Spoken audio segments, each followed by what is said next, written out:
1% increase for SEV for next year. That's before new construction takes place.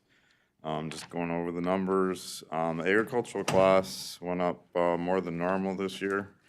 Some of the biggest increases we showed in Brookfield Township went up 13.2%. Chester Township went up 13.8%. Eaton Township went up 15.2%.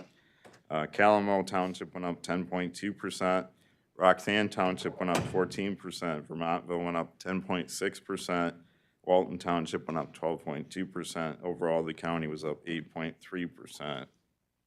In the agricultural class, that increase was the largest increase we've had in quite some time. Last year at 7.35, so that's growing pretty fast.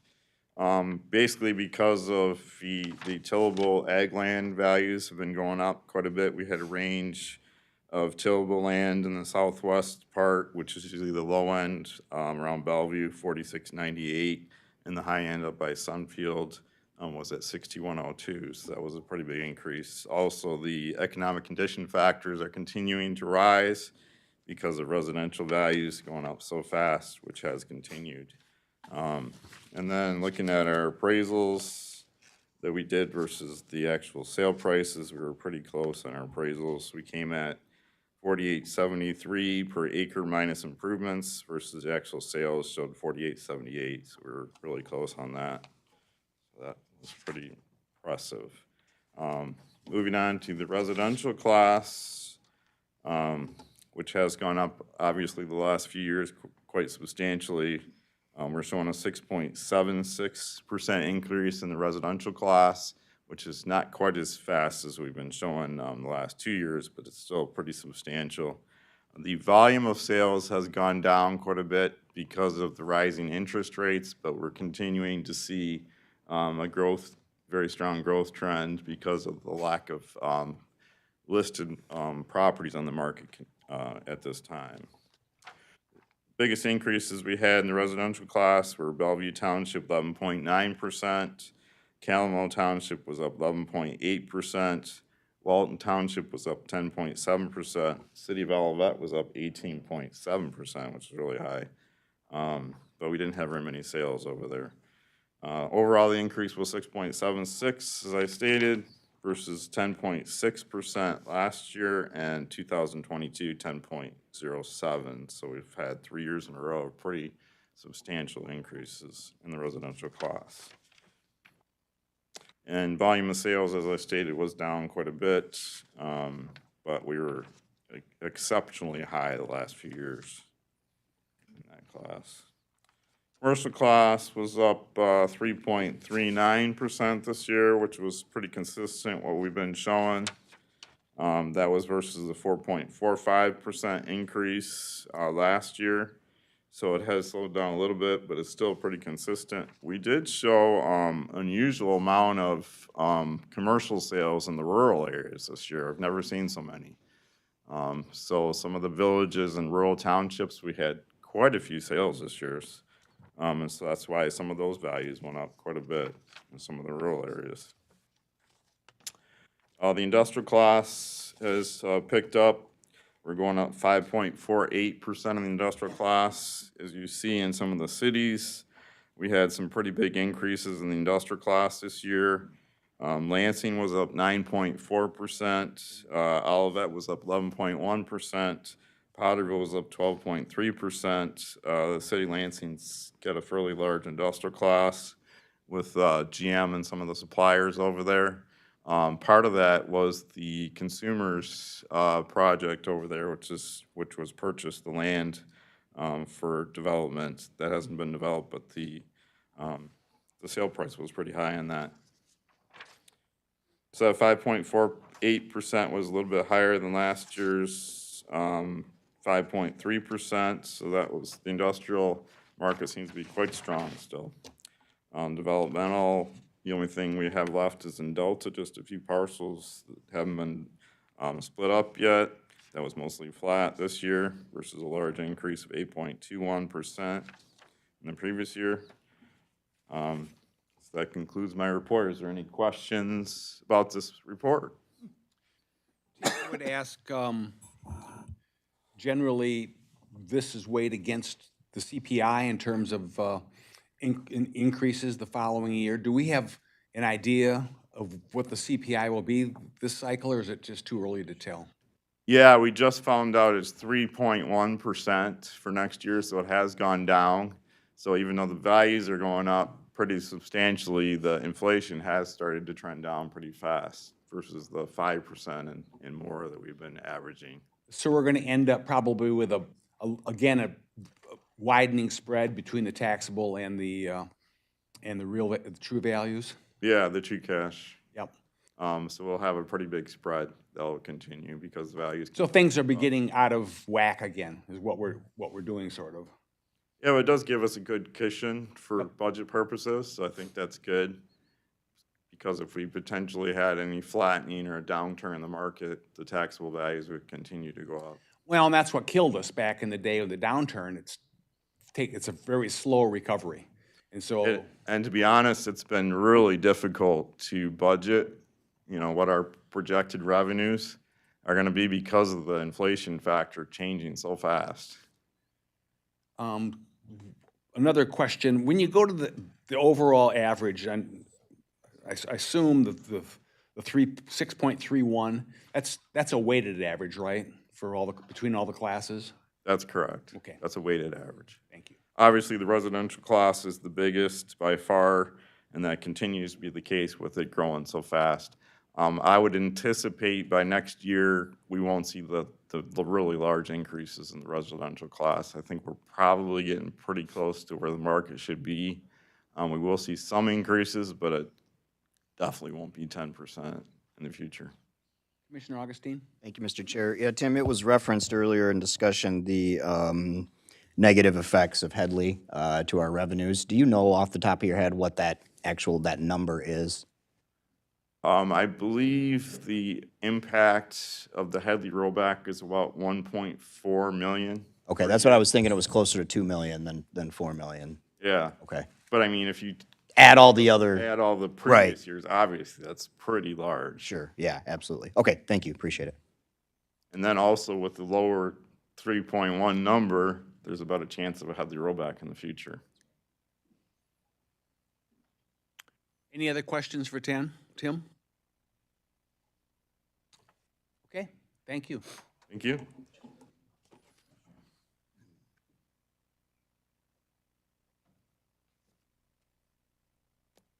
Okay, Human Resources, Mr. Dawson?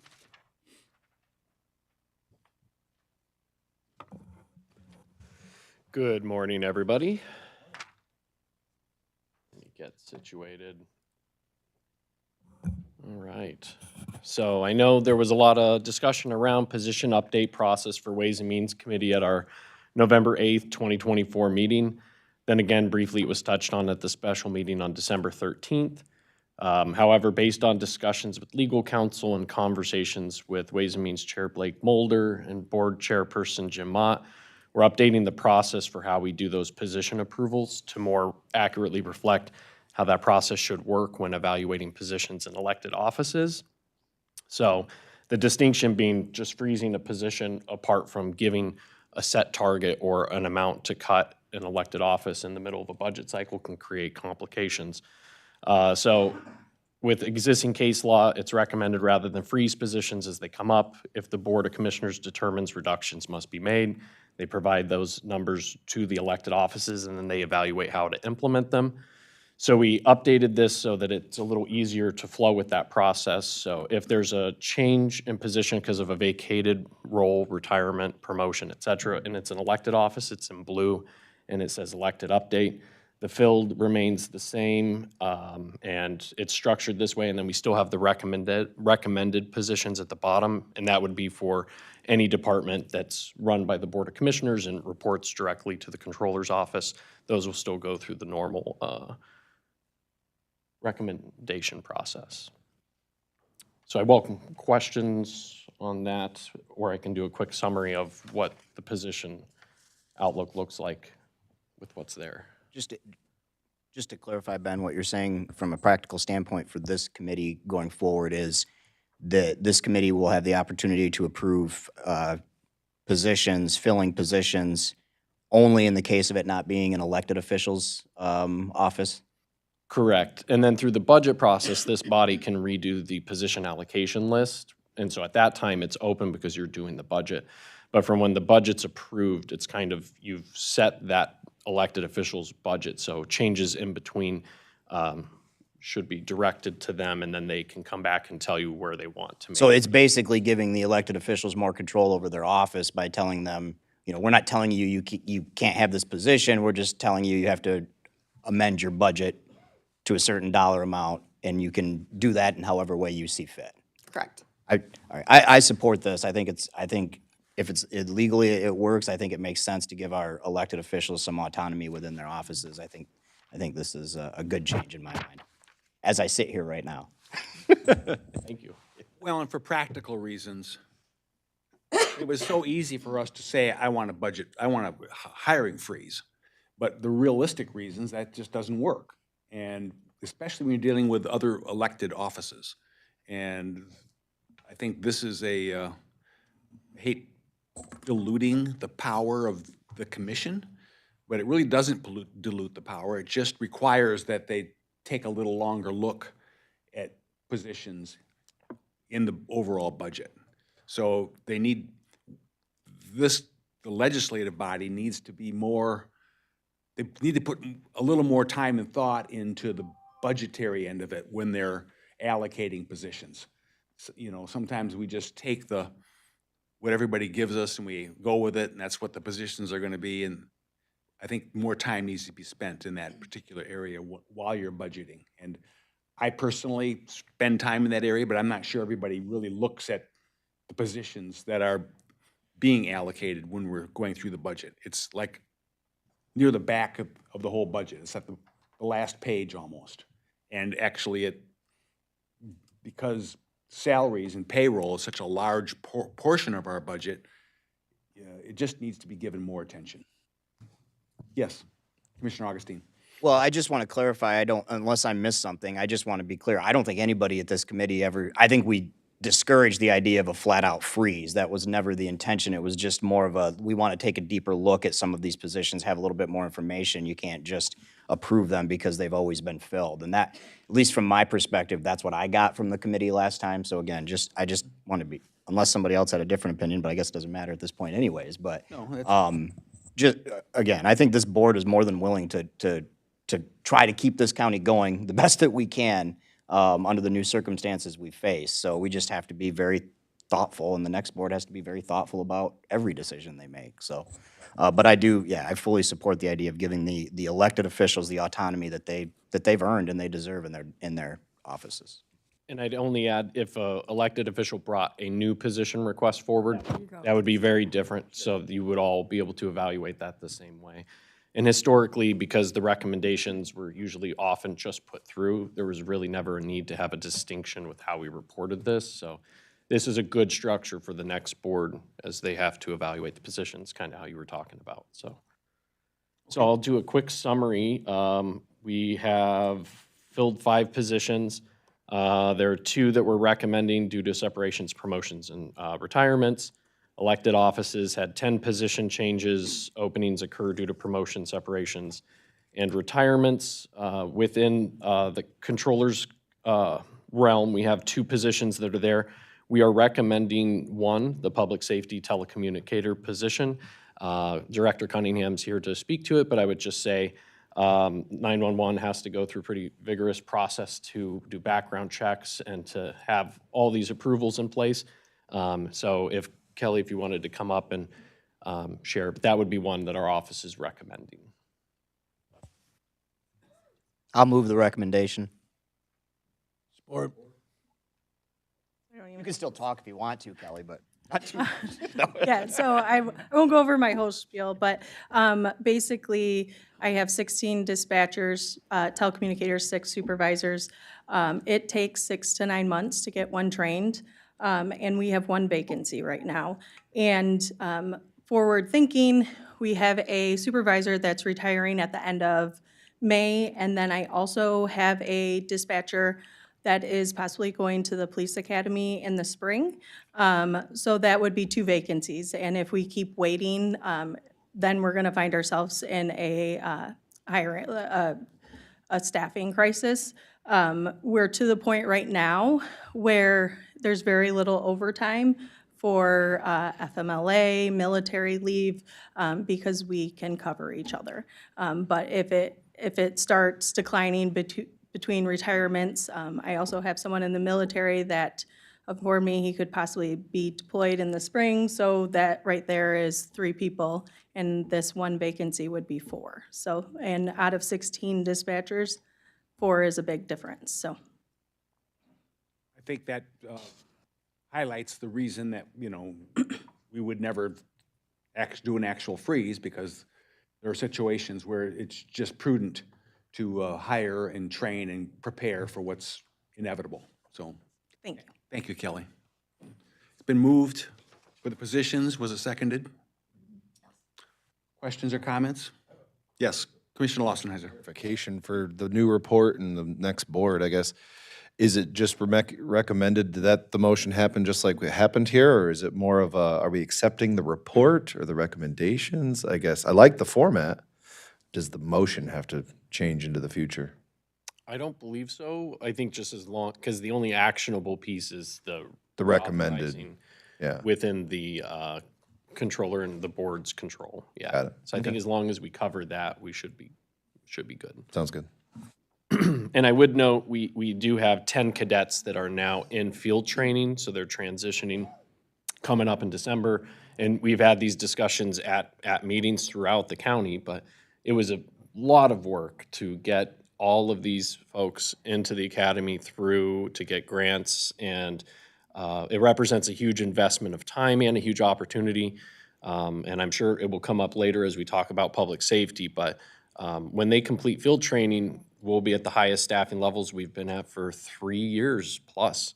So I know we've struggled with being able to provide shift coverage to parts of our county, so just wanted to note they're there, and that represents hours and hours of dedicated work to get them there, so. Okay, with that, motion on the floor. All in favor? Aye. Any opposed? Thank you. Okay, so next is excess compensation insurance renewal. I wish I had better news. I would say we have a quote for a 2-year contract. This was the best deal for us. So we worked with our broker, and as we stated last year, we can expect the costs of work comp to continue to go up. There are a variety of factors with that, including just consolidation in that insurance marketplace. So there's less vendors that offer that, so you're really smaller pool of competition. But our premium is going to go up 30%, so it's $104,000 would be the new rate. And then it will go up 1% in the second year. So by doing the 2-year rate, we're at least locking in some stability for that second year in 2026. Just note, this is the excess insurance that keeps us from having to deal with a situation where we're paying it out in cash, because remember, we're self-insured for work comp as well. So this is the premium-based. If you note the premium that we paid for health insurance and that increase, that's what you're looking at. So it'd be our recommendation that we move to authorize the controller's office to sign and enter agreements based on the renewal recommendations for the upcoming benefit year of 25 and through 2026. Your wishes? I'll move it. Supported by,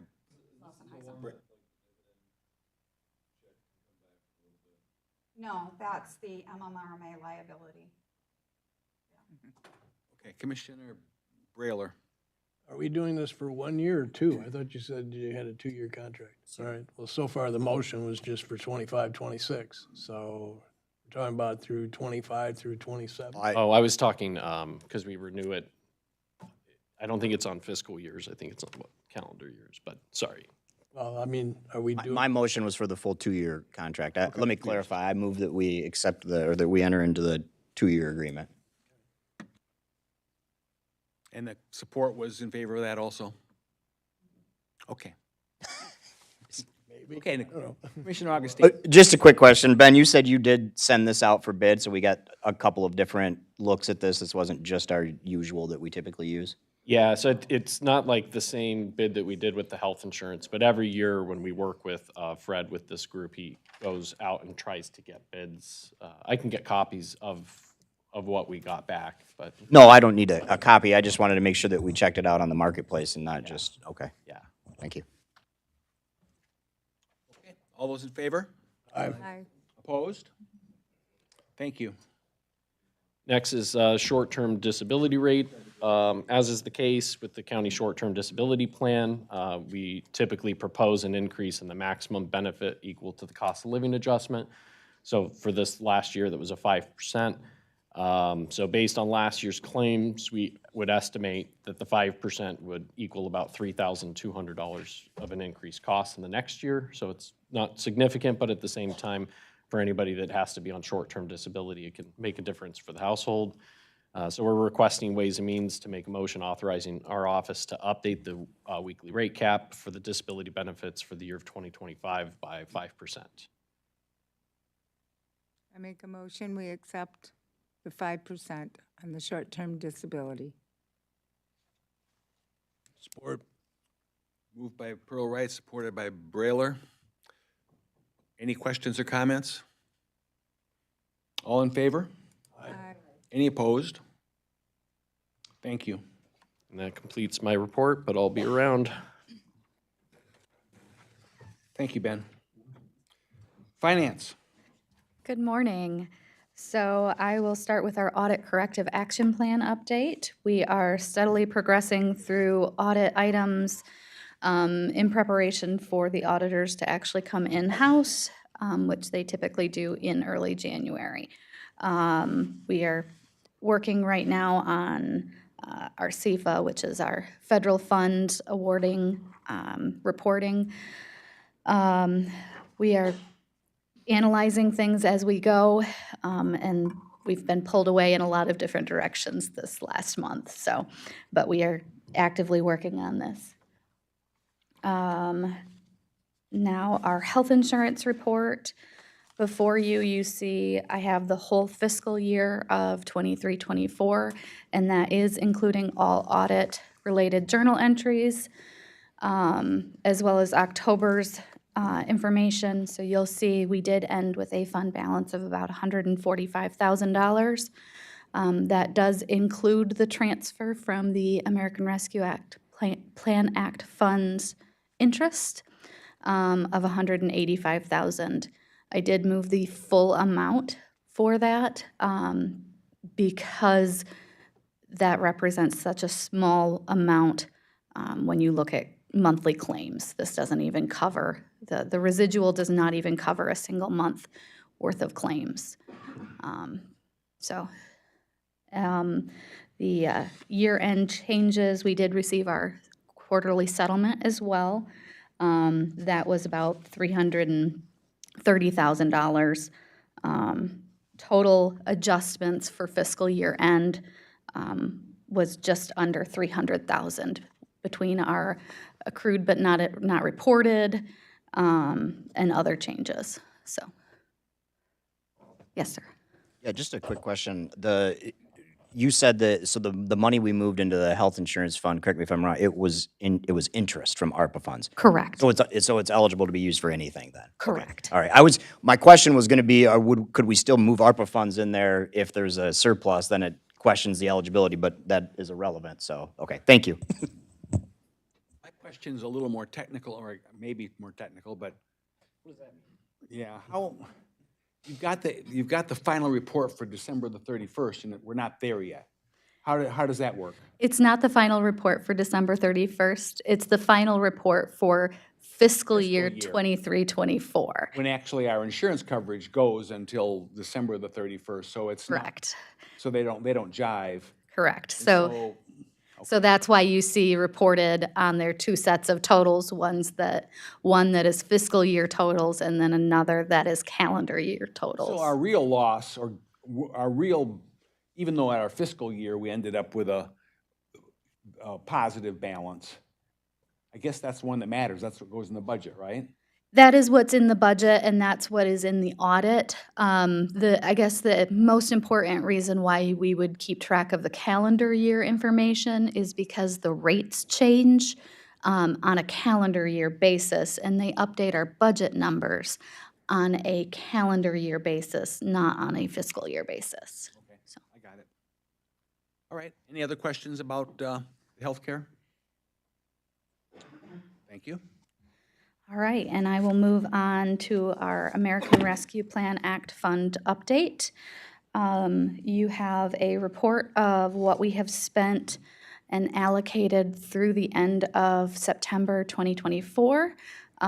We currently have projects that have funds allocated but will not be spent. Part of that is because of the programs are no longer applicable. So, for example, our COVID testing, obviously, now that COVID is not considered an emergency declaration, now that we're no longer under that emergency declaration, we cannot use those funds for that purpose. Similar with prevention, personal protective equipment, and isolation and quarantine costs. So you'll see most of these are small that have residuals. Some of them, the Public Sector Workforce Retention Program, that program was finalized in January of 2024. That was the final payment. The remaining funds was about $450,000. So Melissa, it looks to me like those residual amounts that we didn't use, you've moved through into the remaining balance, and that's what comes out at the end. Correct. As the leftover that we're making the allocations for at this time. So you've adjusted those other categories to remove Any residual, yes. residuals. Because if we have any residual as of December 31st, 2024, we will have to send those back to the Treasury. So we need to have these reallocated by that date. So my proposal is that we reallocate those remaining funds. We have two programs, or one program that is still open, and we'll utilize the funds, which is our housing support program for $125,000. That is the only program that I would recommend we continue to supplement or to use the funds for. And then the remaining funds would be used for the Bank Intercounty Drain project, which is an allowable program and will help pay for the costs of the county's assessment running forward for that project. I think this is a pretty interesting summary. It really shows where a lot of money went over the last 4 years, and it shows how we spent it, and it's pretty much self-explanatory when you look at the chart there. Thank you. Commissioner Augustine? Yes, thank you, Mr. Chair. Yeah, Melissa, so these are funds that weren't spent. Are there any adjustments that had to be made to take money from the general fund to make, like, we spent something that we shouldn't have because it was past the deadline, so we had to pull it back? Or I'm just trying to see if there's any general fund impact. No, there is no general fund impact on this. The only thing that was impacted was there was a few items that ended up being paid for from interest earnings. Okay. So that was about $23,000 approximately. Okay, I assumed since I didn't see any amendments in the future that there was no amendments that needed to be made on the budget. So, okay, yeah, I think this makes sense. And thank you, this is very clear information, so. Commissioner Brailer? Do you know what percentage this payment will do towards the drain, to our contribution? Do we have any idea how much? I've got a sheet just for you. It's the next item. Which means this is the only time you've ever had to prepare it, but that's fine. It's the Brailer dossier. It's the next one, though. Do you want me to answer it now, or? Yes, please.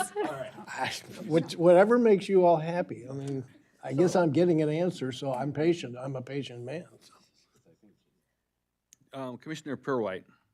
I had the same question as I'm not to getting the answer. what was going to be our liability. Well, that's number one under C. Very good. so let's move there.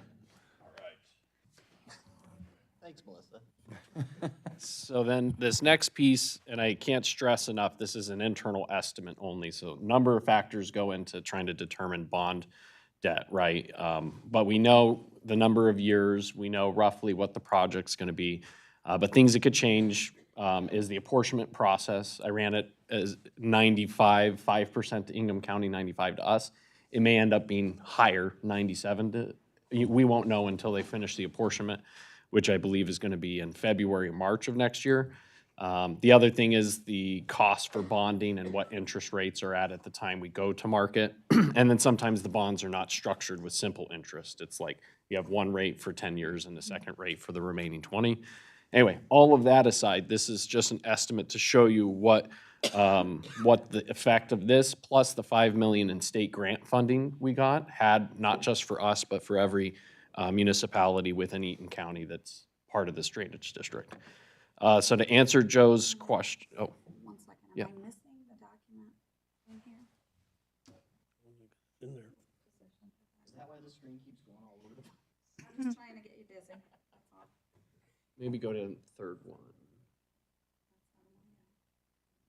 Weird. I don't think it's in there, whatever you're gonna, because I was looking for it Jeez, last night. okay, give me 1 second. Can I see something?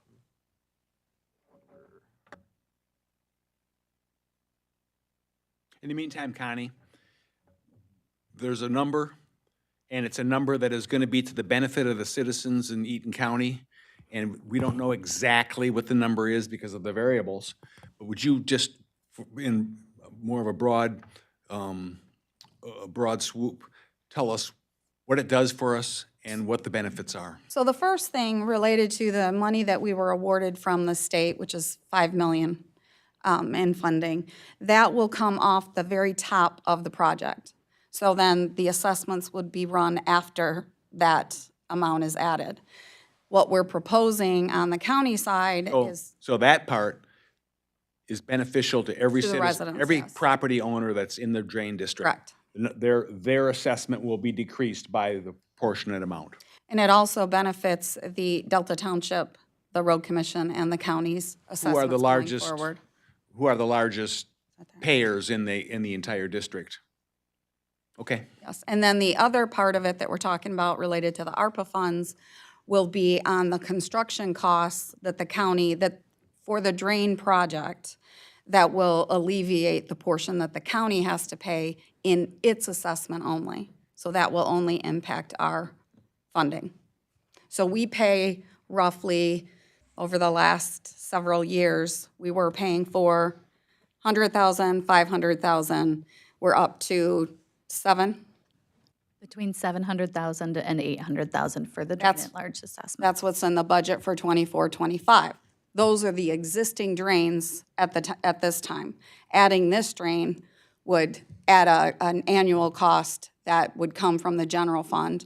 That's why we're proposing to use those ARPA funds as an eligible expenditure For this drain only. for this drain only.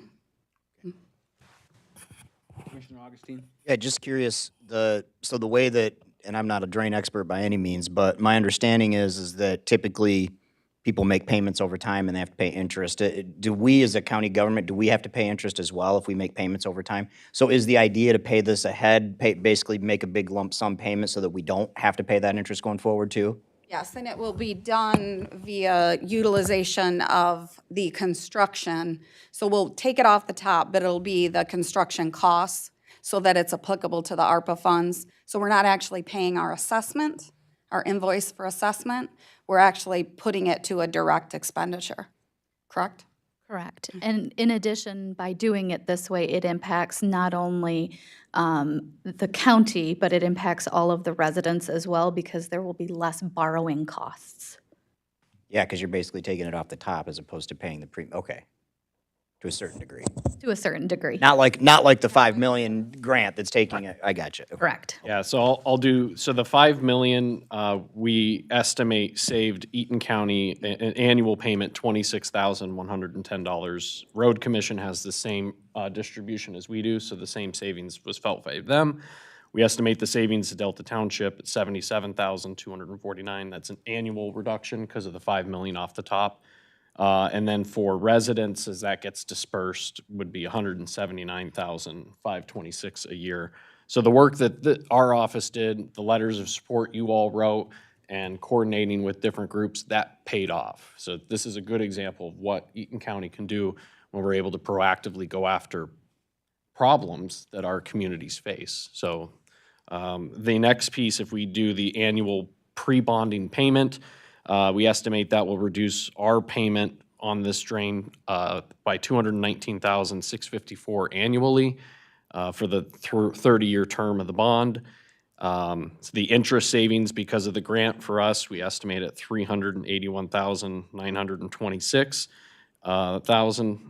over the life of the bond. And then if we do the ARPA allocation like we're talking about, we estimate that will save the county $3,212,995. So, yeah, so if you add up those savings, you can just see the annual savings doing this plus what work we did with the grant will save the county almost $250,000 a year in payments, and over the life of the bond, almost $3.6 million. So in terms of decisions you can make that put the next board in a better position, we think that this is top-notch. And we have Mark Nettleton and is it Jonathan, was here from Micah Myers. They actually helped us make sure the framework we put together would be in compliance with federal law with the ARPA usage, since we're obligating and then expending in a future date. So if you guys have any questions, they're here to, if you guys want to come up. No, yeah. I assume you're looking for a motion to approve the MOU? So I think first, do you need a resolution, Melissa, for yours? Yes, so. Oh, okay. Included in the packet is also a resolution to obligate the American Rescue Plan Act funds. Basically, this is saying this is how much we have spent for these projects, as well as how much we will spend for these projects. So acknowledging this is what we are choosing to do with these funds. And then, so that will be obligating the Bank Intercounty drain project within that.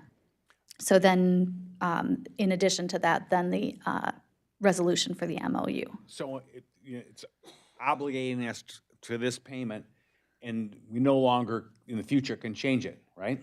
I mean, this is what we're gonna spend the money on, we're telling Well, the. you got 18 days to change it, Yeah. right? No, we'd have, after this, yeah, we'd have to go back and change the resolution. Special so. meeting, Yeah, yeah, right. December 29th. I'll move the resolution to approve the obligation of the American Rescue Plan Act funds. Or Moved by Augustine, supported by Pearl Wright. Questions, comments? make sure you send them that 13 cents. Oh, there's one for $26 too. Okay. Anyway. We have to be down to the penny, all right? All those in favor? Aye. Opposed? Thank you. Now the next one.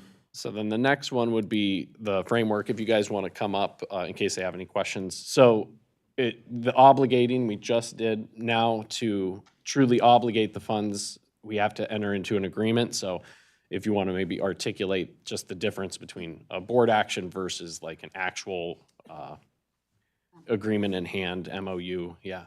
Sure. Good morning, Commissioners. Mark Nettleton with Micah Myers. Happy to be here. Happy to assist the county in this matter. Yes, so under the ARPA regulations, the county has to obligate these funds. Obligation under ARPA and the regulations is contractual, not to use the same word in the definition, but contractual obligation, a legal requirement to pay. And one of the issues that you have here is because that assessment hasn't not yet been finalized, you don't have that legal obligation to pay. So the way that, in working with the county that we've structured this, entering into this memorandum of understanding with the drainage district constitutes the county's obligation to pay the amount so that you can check that box and say that you have complied with ARPA by December 31, 2024. Excellent. And then the amount is the same amount that was on the resolution that you all just moved, the 3.3 million. What happens to the interest in the interim? Because we don't actually, we were obligated, but we obligated for X amount. We don't pay it until the assessment, which could be, as I understand it, delayed. What happens to the, You mean the interest revenue on the 3.3 million? correct? So we will continue to accumulate interest on that, and that will be anything that the board chooses to use that money for is allowable. Okay, got it. I'll move the MOU. Moved by Augustine, supported by Lassenheiser. 12 years, Blake. You think you would remember? Yep, the team. Questions or comments? All in favor? Aye. Opposed? Thank you. Thank you. Happy holidays. I would just like to thank you very much for your assistance. Last minute questions that we've had going through, top notch. Appreciate it. It's really a complicated issue, and if we do it wrong, we've learned in the past, if you step in the bear trap, it's bad trouble. And If I may for a second, Jonathan, pull out that binder. yeah, Just want to show you, the binder are the federal regulations and guidance from the federal government. And if we brought in all the secondary sources, it would probably fill up half of this room to the ceiling. So it's been complicated, but really enjoyed working with the county. Happy to assist. there's never, when the federal government gives you money, Yeah. it's never easy. There's always a lot of sticky parts to it. Right, when you hear we're from the federal government, we're here to help, run. Right, Well, thank you very much. and that's good on the staff too for going the extra mile to make sure that this is, because, yeah, we don't want to have issues in the future, so. Yeah, the term obligate was ever evolving. Money well spent. Okay, yeah, thank you. Thank you for being here. All right, anything else, Mr. Dawson? I think that does it. Thank you. And that concludes my reports as well. Okay, super. Chad? We're at public improvement.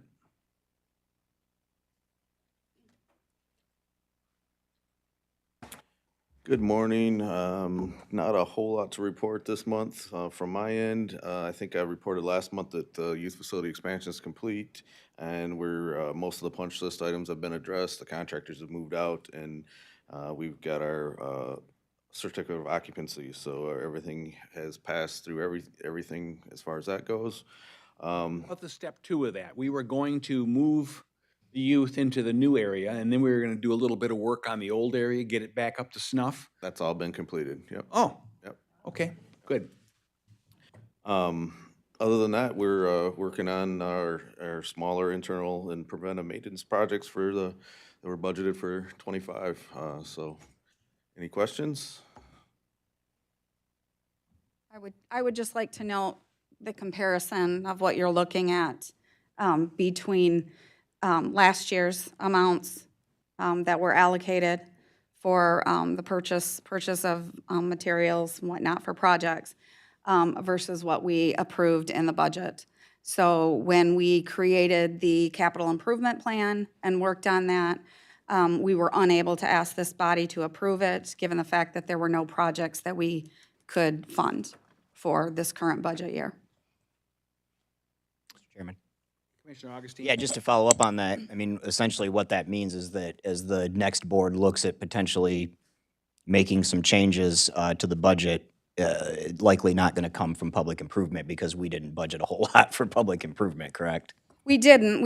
Yes, the fund balance is not sufficient to do the projects that were listed in the capital improvement plan that both Chad, in dealing with the general government and then parks, and also with respect to, technology. So Eric did a lot of work. So all of that detail, had we approved that capital improvement plan for 24-25, 5, you would have been obligating that fund. So we didn't do a transfer into public improvement. That was just done for existing costs. So yeah, we're getting farther behind. Thank you. Thank you. Thank you, Chad. Thank you. Thanks for all the work. There was a stellar job on the youth facility. I don't think any of us could deny it. It's pretty amazing, and the timeline was, they rammed it through, so. Okay, next is the interim agreement for the operation of the youth facility. This is an annual resolution that pretty much is. Moved. Yep. Moved by Brailer, supported by Augustine. Questions or comments? All in favor? Aye. Opposed? Okay. Commissioner compensation, mileage reimbursement for non-commissioners. So this is something that we do, we're required to do before the beginning of the next term by December. In this resolution, it is the exact same that we had for this current year. There have been no increases or reductions and no language changes. Move the resolution.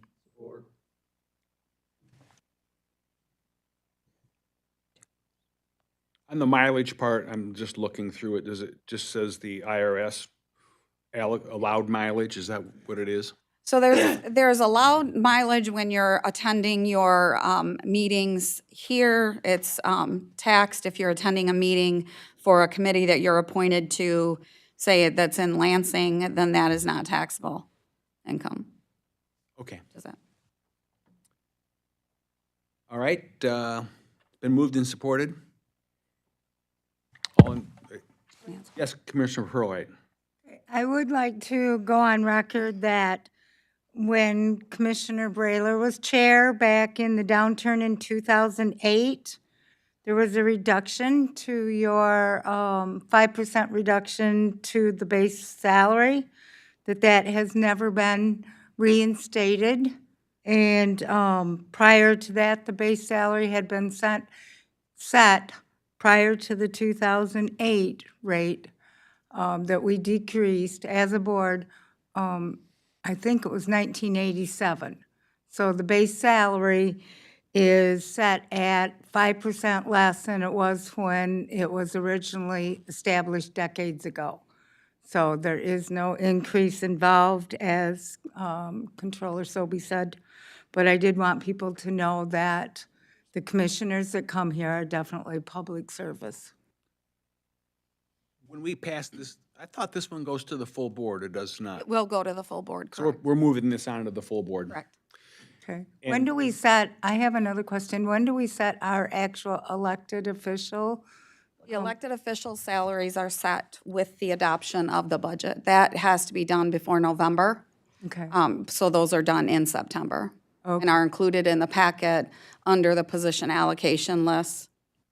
Do they get 5% raises like our regular employees? So your elected officials right now are on the salary scale. Some counties do not have elected officials on a salary scale. Some of the counties' elected officials negotiate salaries. I just recently looked at some county compensation studies, not to throw Ingham County out there, but for their elected officials, I believe they did an overall study to create the compensation. So they didn't do like a 1%, 2, 3 increase. The largest increase, I believe, was 11% to one of their elected officers. So it just depends on what the county does. So some will compensate an annual wage. They may include, instead of mileage reimbursement, they may include a vehicle. They may include a stipend for some other work that is done. So this is done through our annual budgetary salary classification. Okay, so when we pass this or present it at the full board, this will set it up for the new 4-year term? For the commissioners For only. the commissioners, so that'll be several decades then of the 5% reduction that was taken under Commissioner Brailer when he was chair in 2008. Now, you can increase it at any time. You cannot decrease it. Oh, I wasn't aware of that, because Mac our Michigan Association of Counties in one of our recent, after the election, or prior to the election, reminded us that it would set it up for 4 years. Well, it would set it up for 4 years, but you're allowed to increase it. You just can't decrease it, which was something that we did years ago, which it was during the midterm, which we should not have done. Yeah, we were, So again, did that illegally and still But no took it. commissioner sued the county. Right, no commissioner sued the county, Thankfully. or and Mr. there's, Baylor you shouldn't have said it because recommending it. And no citizen came in here in public comment and just told us to, obey the law and give ourselves back that 5%. We were in a budget situation very similar to what we are going through now. We were. And I'll remind, there was an increase in the per diem the last cycle. Puts us more in line with actual costs of our time. Not there yet, but certainly getting closer. 2023. Yep, thank you. Okay, I'm looking for a motion to move this on to the full board. I think it was already moved. it was, Did we yeah, it move was it? moved and it just a vote. Okay, then in that case, I'm looking for the vote. All those in favor? I Opposed? mean, I'm more than happy to add a couple more people publicly in endorsing this, but, we already had that. Okay. I am. Okay, now we're to the millage discussion, No, budget amendments. the budget amendments. Move the budget amendment. Moved and supported, all those in favor? Opposed? I would like to take a short break, 10 o'clock, until we come back to the millage discussion and the backside of our agenda.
Okay. Okay, welcome back. We just did the budget amendments, right? Correct. They were moved and supported? Yes. And voted on, okay. Now we're gonna talk about the millage recommendation. Here. Chairman Mott, you wanna start the discussion, please?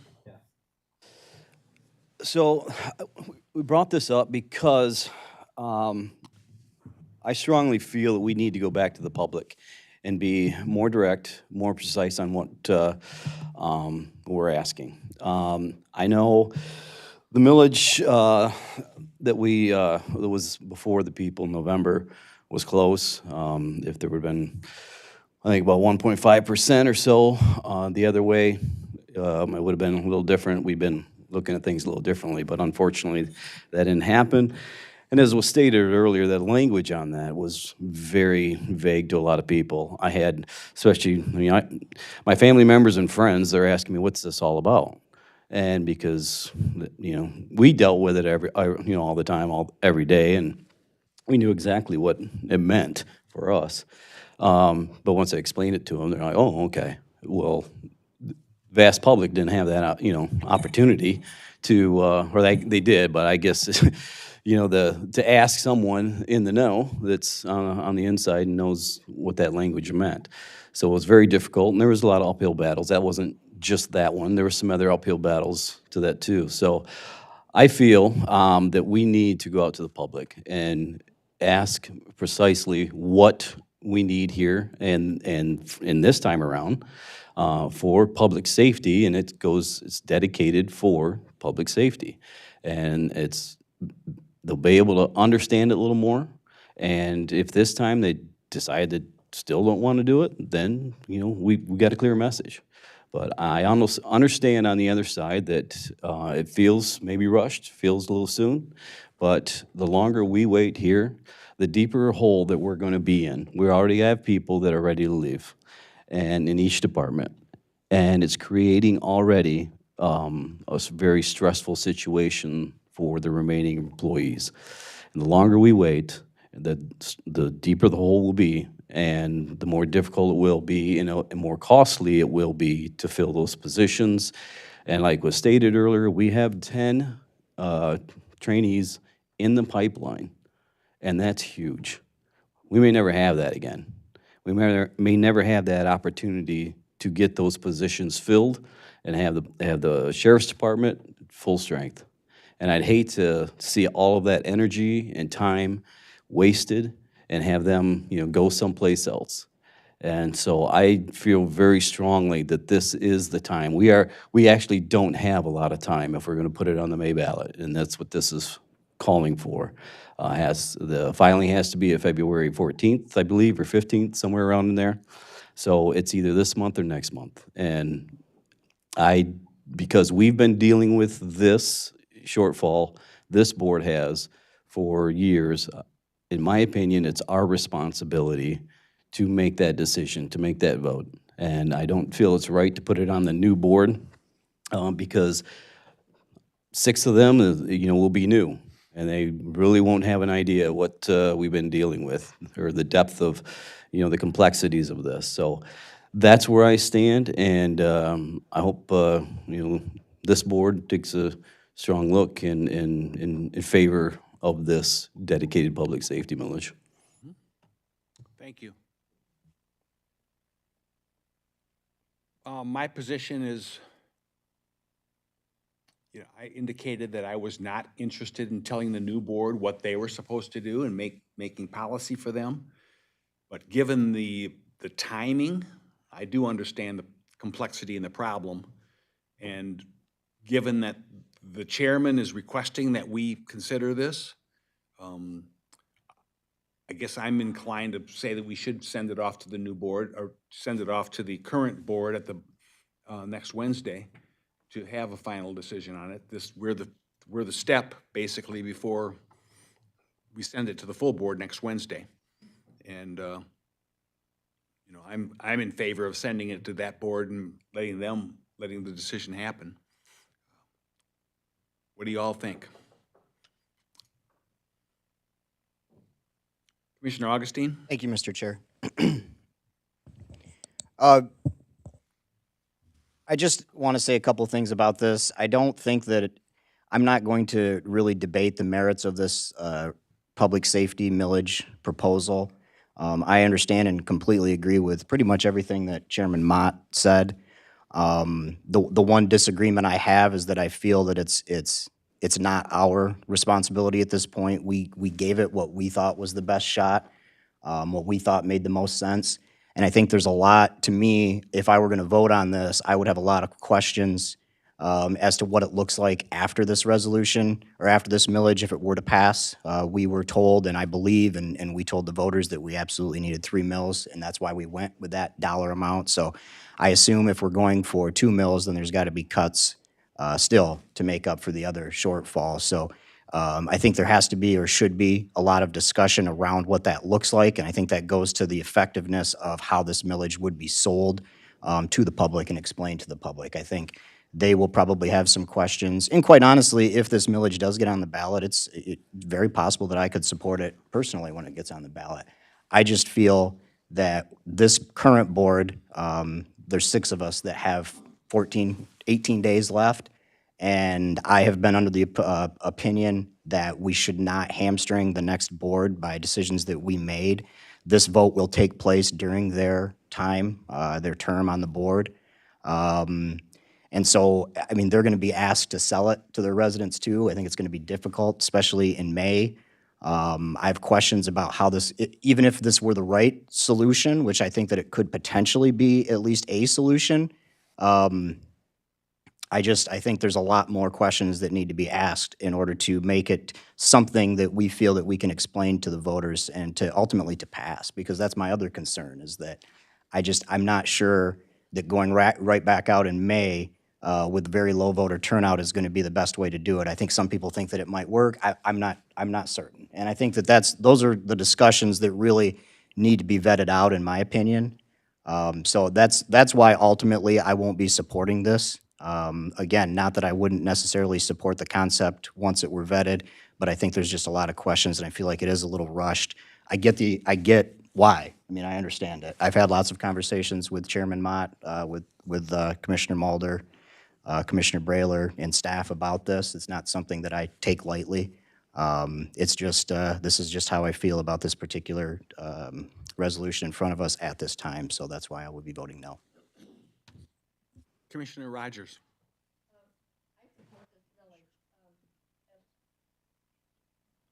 I support this millage, and I supported the last millage, and I made it very clear to all of my constituents that this was not a want, it was a need.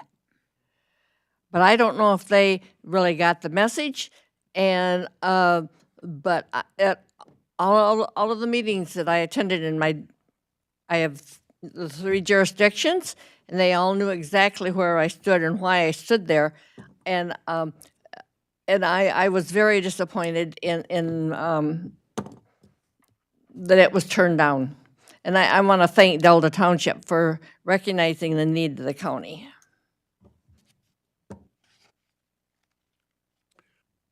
Commissioner Prolwright?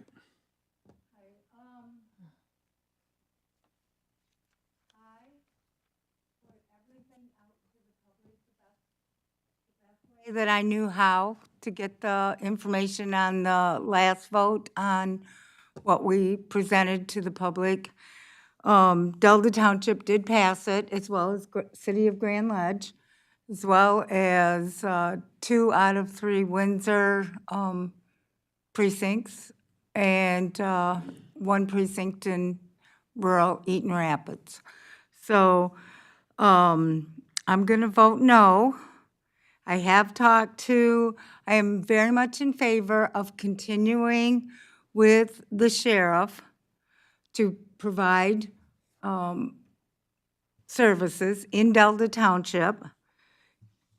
If it goes on the ballot, I will again speak to my residents about the 2 mills in positive form. However, I also know that with my conviction that I would hope that we can continue in Delta Township with the sheriff, that I did talk to the clerk's office. Now, Delta Township has 1 mil for public safety already dedicated at our township for anything that we would need. I mean, as far as like increases in pay and benefits and things like that for the sheriffs. But I've also talked to our township supervisor, Brian Reed, as well as our acting township elected supervisor, Mary Clark. And in my opinion, if we need extra funds, Delta always passes whatever we put on the ballot, and they did pass it before, in November. So I asked the clerk's office this morning, and if there's extra funds that need to be voted on at a township level to continue with a sheriff's contract for the, apparently, there's a formula here that Controller Sobey sent back to me, and if we need to redo contracts and things like that and formulas, but several also of our county operating dollars that we secure from property owners and business owners in Delta is in a formula to help support some of those services and deputies that patrol us. So as of March 13th, there would be a cutoff date.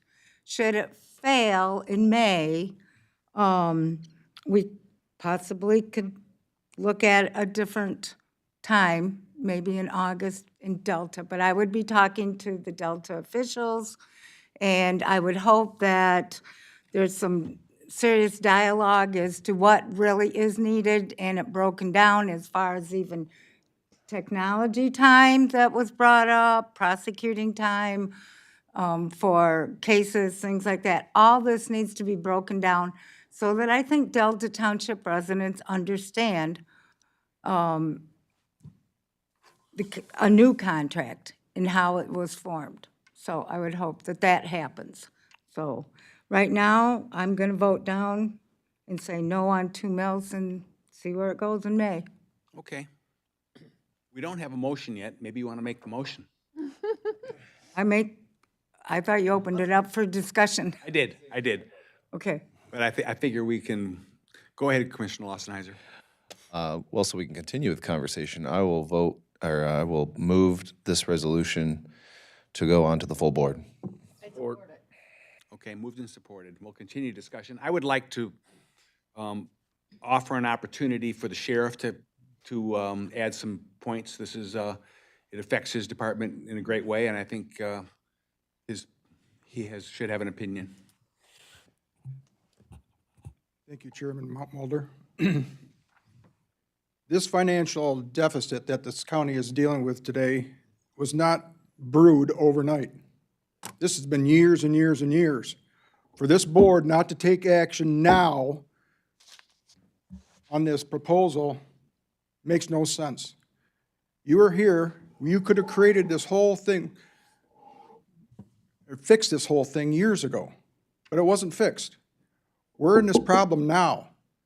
You should take responsibility of voting yes for this motion. And if the new board doesn't want it in January, they can disallow it.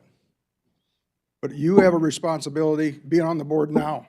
This motion's on the floor, you need to take action. And I approve Chairman Mott's motion or proposal. Thank you.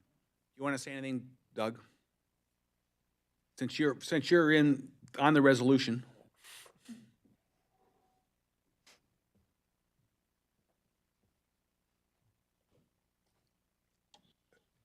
You know, the sheriff and I were lockstep on the last ballot proposal. You know, we understood, as elected officials, we understood the difficulties the county was going through.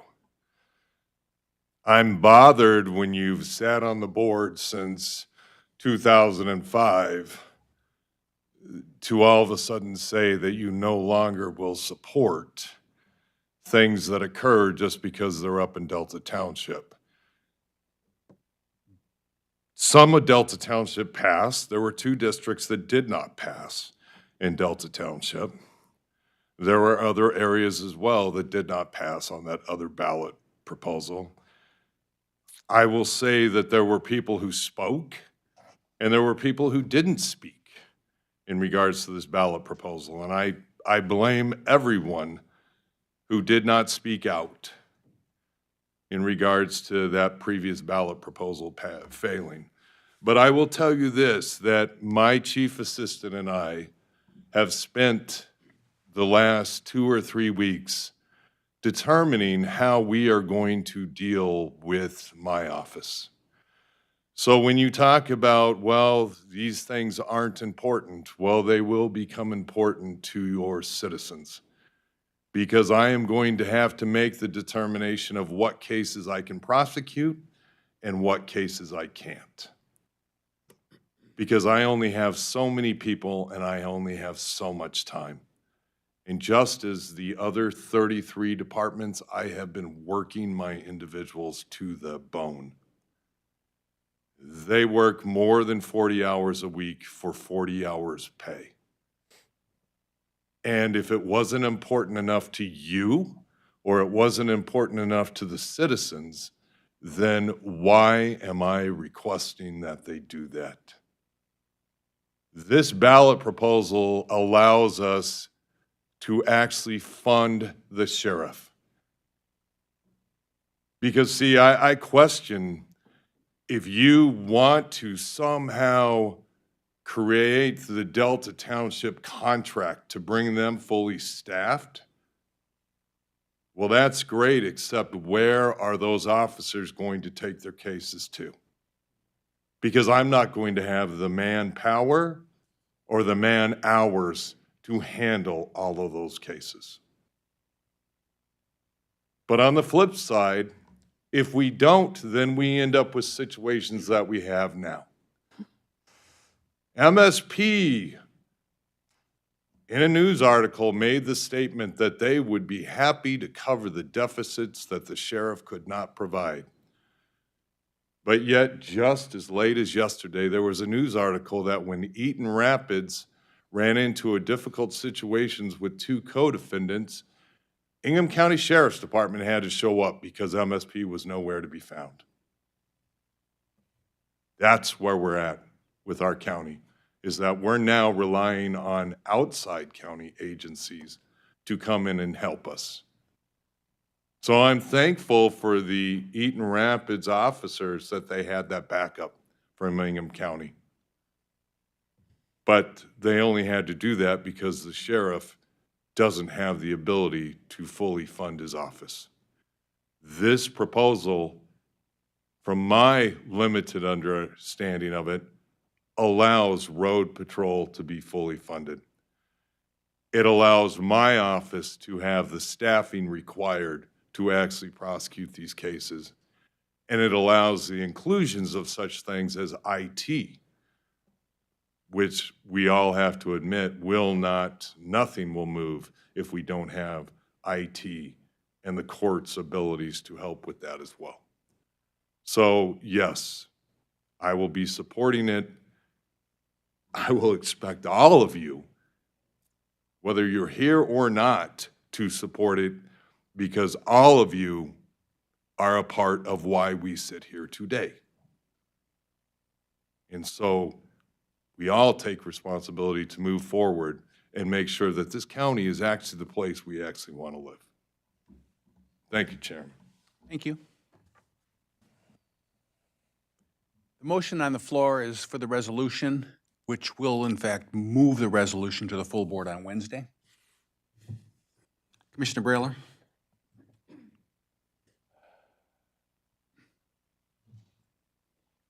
Well, I've been giving this a lot of thought the last couple of days. And I don't think it's quite as clear cut as some people want to present it.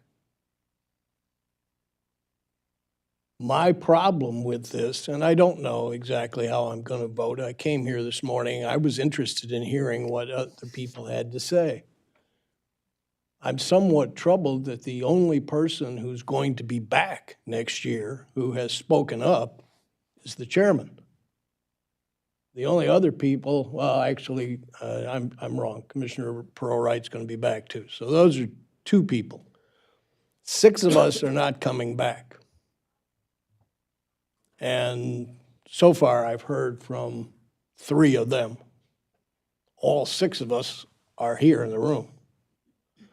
So I'm interested in the ones who are coming back, because frankly, you can tell me that everybody is expected to support this and go out there and sell it, but the people who are going to actually have to be at the front of the line are the people who are going to be sitting here as of January 2nd.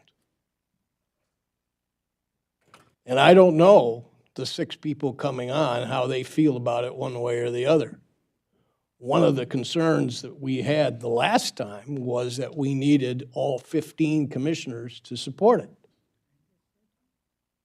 Evidently, that's not a concern at this point.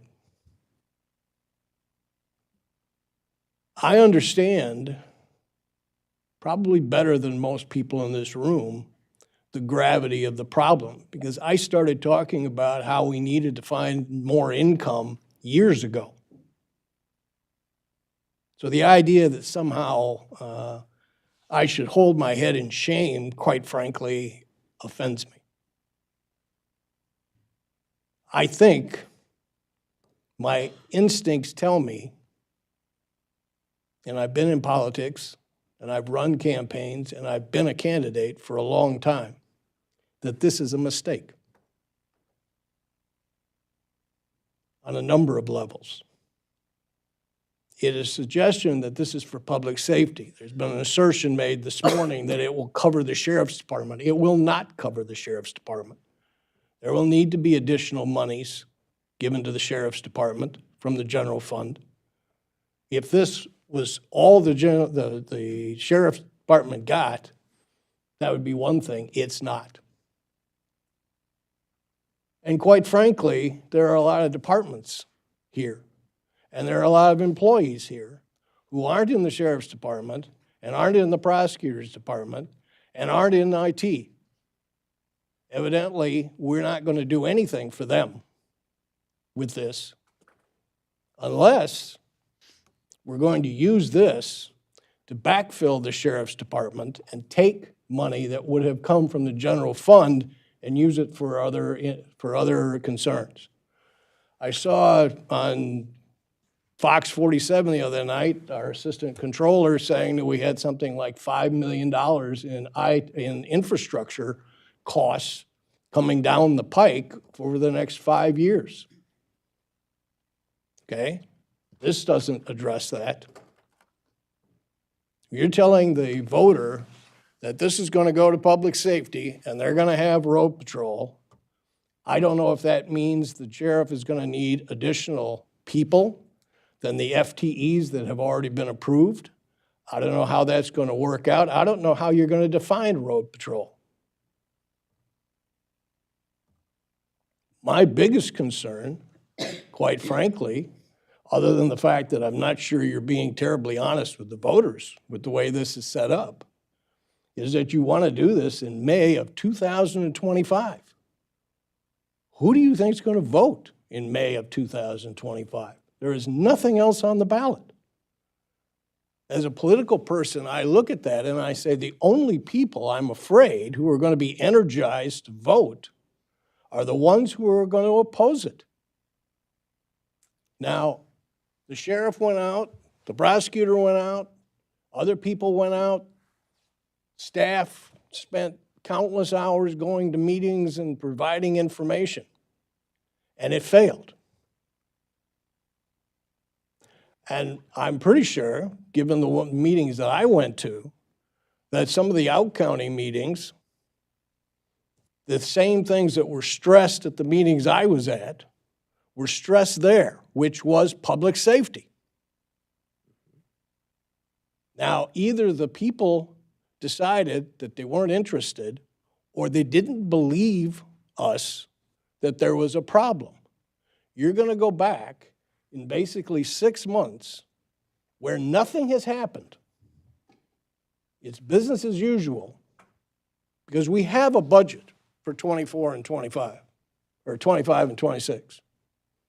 24 and 25. We have a budget. All right? You're going to go out there and you're going to say, trust us. We weren't kidding the first time.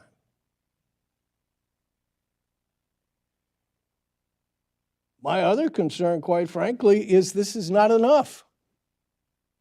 One of the reasons why I supported the other millage and the route that we took was to be able to maximize the amount that we could gather, because quite frankly, and we thought at that time it would bring us about $12 million, is I was afraid that 12 million wasn't going to be enough. We've got recruitment problems across the board. We have retention problems across the board. We have infrastructure problems that we're looking at. We have other concerns out there that are this close to crying for money that this county is going to have to deal with in the next 2 or 3 years. This, from what I read last night, is going to bring in $10 million.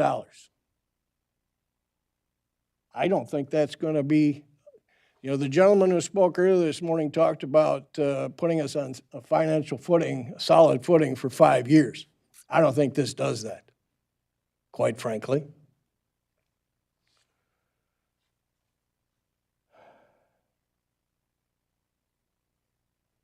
I still am not quite sure how I'm going to vote. There is a piece of me that says the people who are coming back, the leadership that's coming back, they want to do this. Who am I to stand in their way? But I'm telling you now, and I probably will vote yes. I probably will let you, those of you who are coming back, those of you who are in leadership positions in this county, give you your chance. This is what you want. But I think you're making a big mistake, because if this goes down in May, and I would bet at this moment that it will, unless you find the money and find the ability to do a campaign different than the one you did, to reach the voters where they are. When this goes down in May, you will have nowhere else to turn. So. Commissioner DeRocha. Well, Joe, I'm going to be back. Yes, sure. So, friend of mine who likes statistics, he gathered some data, and one of the things he came up with was there were many ballots in Delta Township, because that's where he's from, that there was no mark on the ballot either way for this millage that we had on there. So I agree with Mr. Sovey. I think the language that we had was horrible, and it was confusing. And I sat in here on these meetings when we were developing this millage. I knew what was going on. I saw my ballot and thought, this doesn't make sense. But I knew that we needed to vote yes on it to get it through, and unfortunately, it didn't pass. I like this language. I'm hoping this is the language that makes it on the ballot. It's the exact language, except it's the exact language. Okay. And I think it's important that we do have public safety on there, because that was the biggest, I think, one of the biggest concerns when we did the public meetings, and certainly in my townships and when I spoke with people around me, that they were more concerned about public safety than anything else in the county. I get that. They want road patrol. They want the prosecuting attorney's office. So if that's what we have to do, fine. I think this will allow us to restructure over time how we operate our county. We're going to have to look at it at some point. The cost keeps going up. It's not going to get any cheaper. And last I knew, there was no gold mines in Eaton County. So this is the only opportunity we have right now. And I understand, Joe, we have that risk that this will have low voter turnout and the majority of the people will be motivated to vote no. But we've got to do something. And I hate beating people over the head with something. And I hope they don't view this way, but we weren't kidding when we said we're scraping the bottom of the barrel. And we don't have much choice at this point. So, I mean, I've been asked by other people, what are we going to do? I don't know. I really don't know. I've got my thoughts on it, but I'm not the only one that's got to work on this. So I would hope, and I definitely am gonna support this, I would hope that we motivate the people of Eaton County to come alongside us and help us out with this, at least get these fundamental things back on track, and then we take a look at the rest of our county government and do what we have to do. So I am in support of it. So vote with me, Joe, come on. Thank you. Frank or Scott, you may you may voice an opinion if you'd like. Go ahead, Frank. Just for information, when I was out there talking to people, the two biggest negatives, I guess one is a real negative, they said, well, it's really an increase, but it doesn't say that. So the ballot language was huge for a lot of people. The next thing actually was, it wasn't designated, so what's it gonna be? Just put it in the whole general fund, and I think specific will have more positive votes. So myself, I'm looking at, yeah, this should support it. For me, I could look at my own district. In large acreage, people, you know, they're gonna be hesitant if they got hundreds acres or something. That's gonna impact them a lot more than a household. But I had to, in my own mind, look at what's the whole county, what's gonna be good to keep the services that we do have and a lot of people use that they don't realize that can be there. When a crime happens, they want the prosecutor to take care of them if they're a victim. So, you know, that's my input from people I talked with previous, so. Thank you, Commissioner Holmes. Commissioner Hanson, you were going to talk? I'm live now? Okay. I know when, especially, of course, most of my community is Carmel and Calamo Township, which is rural, and Calamo was quite a bit rural and have no businesses or anything like that, manufacturing or anything in that area. And so many of the farmers and stuff was, the biggest problem was the, just like Frank had mentioned, for a millage increase, when, you know, someone has 1,000 acres or something, for an additional 3 mills. So that's the basic reason why they didn't like it, but they still would like to have seen something for, to have road patrols and everything. And they mentioned to me maybe some type of an assessment for each household or something to help cover that, rather than a millage, but I'm not sure how that would work either. But I am going to support it. I'm not sure about all the figures as far as, you know, is 2 mills going to be enough for the sheriff and the court system to operate on and to take and cover that over the next 5 to 10 years, depending on the length of time for that millage. Okay.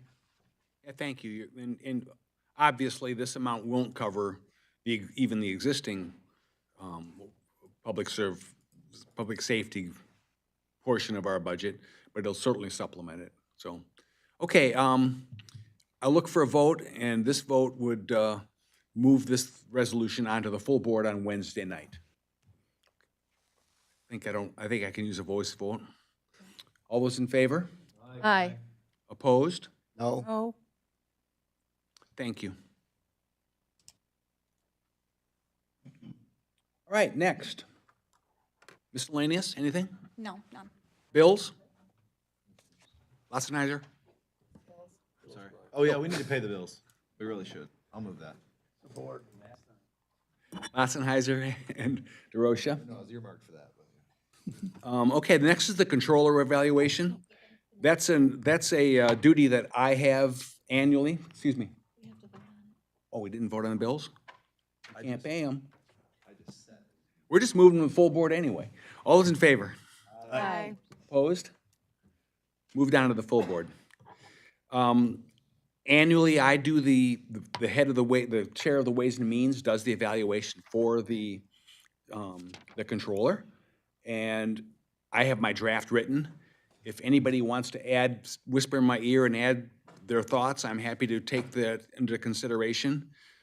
Just to let you know that I've commended her on the involvement that she had during the millage request. our administration and the controller got out into the public, and they went to the locals, to all the locals in the county. And I think it set a precedent that is really positive for the county itself. I heard again and again that the locals had not really had any engagement other than with maybe the treasurer or the assessment area with the county itself. And I heard very positive remarks about those interactions. And I wanted to make sure that that was included in Ms. Sobey's evaluation. And if there were negatives in my evaluation, it had to do with probably time management. I mean, Controller Sobey spends a massive amount of time here doing the work at the county. And I made some indications that she might work on time management, suggesting maybe that meetings have a end time and that meetings end at that time and people move on. Frankly, she gets overwhelmed, and not just from commissioners or from department heads or from employees or from citizens. Honestly, she has more demand on her time than the clock has in it. And I think she's aware that time management is an issue in her life.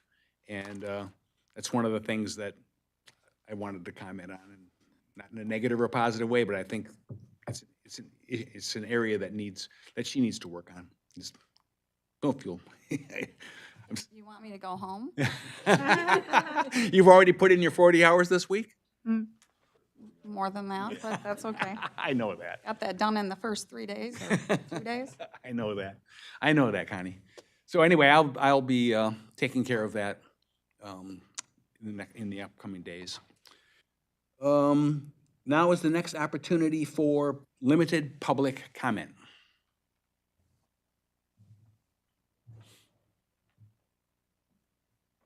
Clerk Clark, before you comment, thank you for the support you gave us in the last round of the millage, and thank you for all the work that you do in the elections. This was I just talked with Kim yesterday and Diana, and things are closed out and done, but you guys had your hands full this cycle, more than a lot of other years, and I know how much work it was, and thank you. I appreciate that, thank you. We had 5 elections in the past 12 months, so yes, we were busy. But I'm not here for my elections. I appreciate your acknowledgement. I am here, yes, I am the elected clerk in Delta Township. I am the acting supervisor right now, but I am here as a 47-year resident of Eaton County. I had another commitment with the chamber. I couldn't get here for opening public comment and sat here dying as I listened to this, and I couldn't say anything. I've had many conversations with Chairman Mott. I've talked to some of the trustees in Delta. I want to thank you for what you just did. I, as a resident, cannot imagine sitting and letting this all implode. And I applaud your courage for taking this step. I think it's the right thing to do. Clarity in what is being voted on is critical. Yes, there was a lot of ballot fatigue. Everything on the ballot for this election that was partisan was on the front of the ballot. Everything on the back was nonpartisan. And if you look at all of the people who didn't turn the ballot over, it was significant numbers. In May, I will mail a ballot to over 50% of Delta voting residents. We have 27,000 registered voters. With perm ballot, the ballot gets mailed without an application for each specific election. So it is on us, and as I said, I've had many conversations with Chairman Mott for strategy and working how to help our residents countywide. This is not a Delta issue alone. This is a county issue. How do we get businesses to come into a county that doesn't have a strong public safety, that doesn't have a court system, that doesn't have a prosecutor's office, that can prosecute cases that need to be done. So I appreciate the move you took this morning. I commit to further working every way I can to help voters countywide understand this proposal and how critical it is. No, it's not the pot of gold at the end of the rainbow, but it's a start, and we have an obligation, all of us in public service, I believe, have an obligation to do what's best in every way, even when it's hard to push that green button, yes. We have an obligation to look out for the best interest of our residents and their investment in our community. Thank you.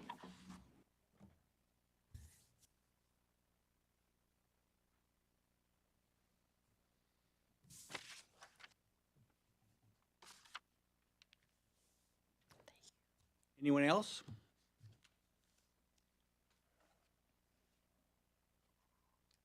Okay, thank you. Thank you for attending today. We're going to go into a closed session, but Commissioner DeRosa? Thank you, Mr. Chair. I would move to enter into closed session under section 15.268, section 8C of the Open Meetings Act to discuss collective bargaining with legal counsel and a personnel settlement agreement. And this requires a roll call vote. Moved and supported. Roll call vote, please. Commissioner Augustine. Yes. Commissioner Pearl-Wright. Yes. Commissioner Brayler. Yes. Commissioner DeRosa. Yes. Commissioner Lotzenheiser. Yes. Commissioner Rogers. Yes. Chairman Mulder. Yes.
Passes 3-0. Mr. Chair, I move to approve whoa, Yes, we are on. okay. We have two matters to address coming out of closed session. First off, I'd like to make a motion to approve legal counsel's recommendation to enter into a settlement on the labor matter, same structure to be extended to other groups who may be impacted. Support? Moved and supported. Questions or comments? All in favor? Aye. Thanks for letting me do the hard part, Brian. For the second matter, I would move that to approve legal counsel's recommendation to enter into a settlement on this labor matter. Only one individual was impacted. Moved and supported. Melissa's choice. Give it to Brian. What? All in favor? Aye. Opposed? Thank you. I would just note that this would go to the full board with the recommendation from Ways and Means, and it would Without say the closed same. session. Yeah, we wouldn't need to go into closed session. Okay, With prejudice. Oh, sorry. all right. That's good to know. Okay. All right, adjourned. Thank you.